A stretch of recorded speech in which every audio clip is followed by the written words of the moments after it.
Now, COVID-19 plus the evolving technology has actually disrupted a lot of the things that we are currently doing. For example, tasks get automated. For example, you have, kiosks, checkout kiosks, as opposed to cashier, and you find them a lot in supermarkets. We are now working from home because of the availability of MS Teams, Zoom, and all that. So jobs also have evolved, tasks have also been evolved. So I think that's the direction that COVID-19 plus evolving technology has made learning actually a lot more important because of all these new things that people have to learn.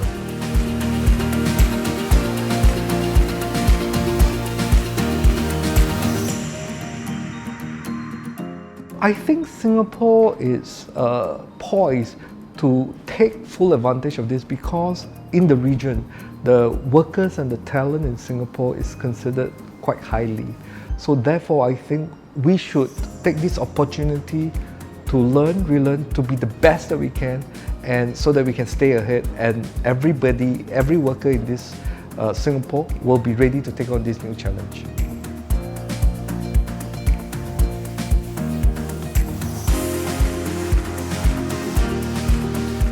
First is the time. People think that they don't have time. Secondly, I think it's the opportunity cost, because if they do this training, especially for some freelancers, they may think that this is too high an opportunity cost. And thirdly, learning itself, it can be quite painful. Like to some people, training is like exercise. It really needs to be nudged. So therefore, I think these three are the top three reasons why people don't really go for learning.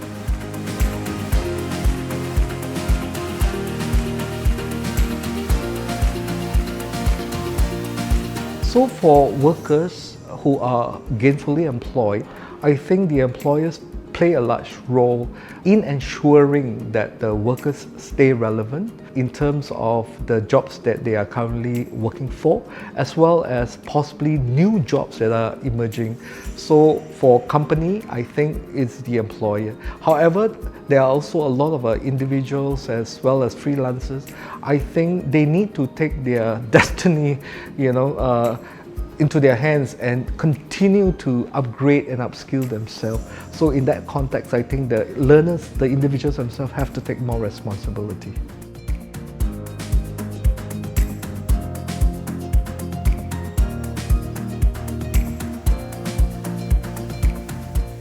I think there are a group of people who are underserved.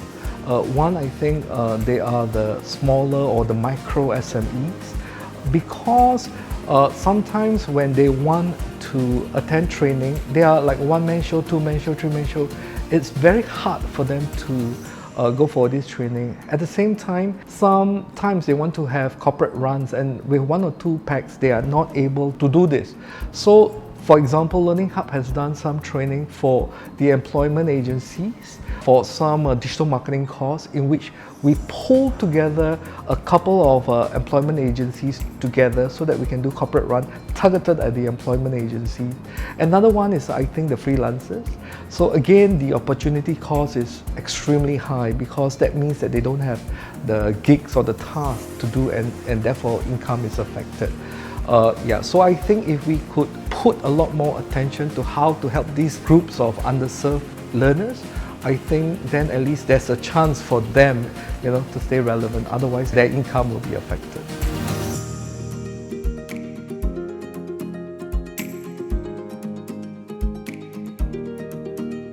So in my opinion, I think it could be like a pie shape, you need to have verticals, right, which are the domain, which are what we call specialists. And in fact, people are not talking about one vertical, people are talking about multiple verticals. So it's good if you can be multidisciplinary, right? So have like a pie shape, at least minimally it's good to have two or more verticals, but at the same time, you need to have all the horizontal skills, because it is these horizontal skills, for example, communication, negotiation, persuasion, these are all needed to help you, to stay in the job, so that at least you know how to, for example, manage the stakeholders, and hopefully in time to come, promote you and help you climb, in the organization.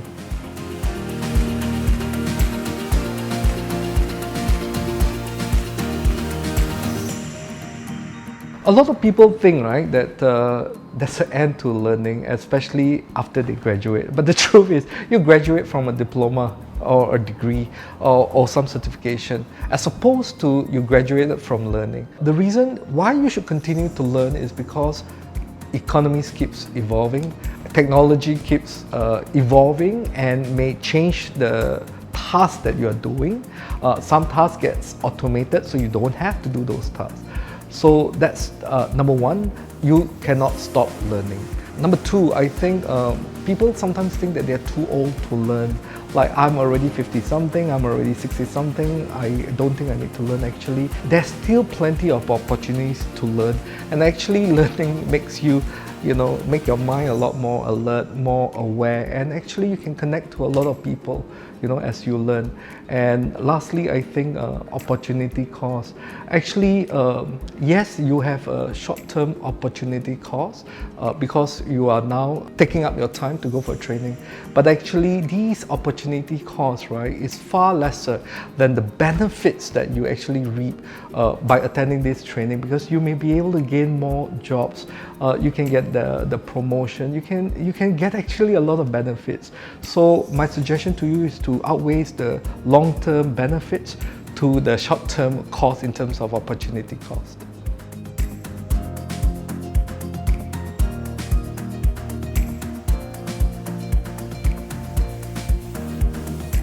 Pre-COVID, we were doing almost 100% face-to-face instructor-led training. But since the lockdown last year, we have actually pivoted most of our training courses to virtual live classes. And that actually helped us to continue to stay on business. And to be honest with you, actually, some of the learners appreciated the fact that we have gone VLC, because they can then actually do a lot more VLC classes with us. So that's one. Secondly is we are looking into asynchronous or e-learning platform, so that learning can be on the go, whatever time that you have. So all these micro learning will be helpful to the individual. And the third technology that we're looking at is skills gap analysis, kind of a tool. We call it Career Agility Hub in LearningHub. So this tool is to help an individual, right, to look at what are the skills that they currently have vis-a-vis the job they are doing, or vis-a-vis the job that they aspire to be, and then they input it into this software, and then they'll be able to then articulate. The software will be able to help them to articulate what are the missing skills gap that they have, and to recommend appropriate courses.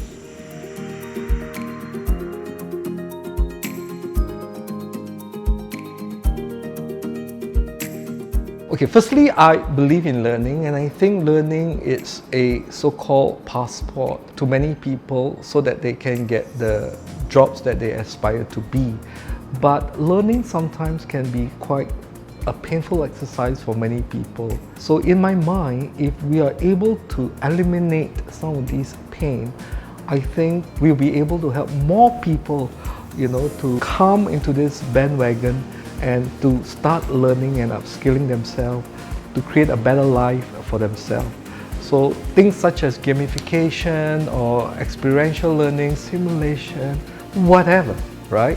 So long as people really enjoy coming, right? Just like Netflix, it's a pull factor. Can we make learning a pull factor? Not just like I must, learn because I need to be, promoted, I need that desired job, but rather, can I really learn, right? And want to learn just because I enjoy learning. Is that possible? So this challenge is for you.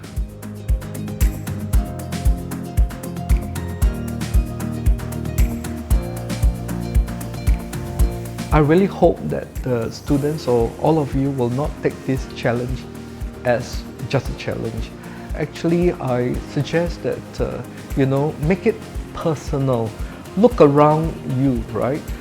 Look around your family, look around your friends' family and all that, and know, right? And observe what are they currently doing. Are there a lot more potentials that they can be if they have gone for these upskilling? Can they even take up bigger roles? Can they actually earn more, or can they actually increase their standard of living? So I urge all of you, don't just take this as a challenge, so as to look into possible ways to upskill them so that they can have a better standard of living, and that this, at the end of the day, is for the betterment of Singapore. So I think this is the number one. Secondly is think big, dream big. Do not be caged by what are the things that you know. My suggestion is to look around the world, go and Google, go and explore, go and have discussion, go and have focus group, and come up with a great solution, right? To really, like I said in the first point, to really help the workers in Singapore for the betterment of Singapore.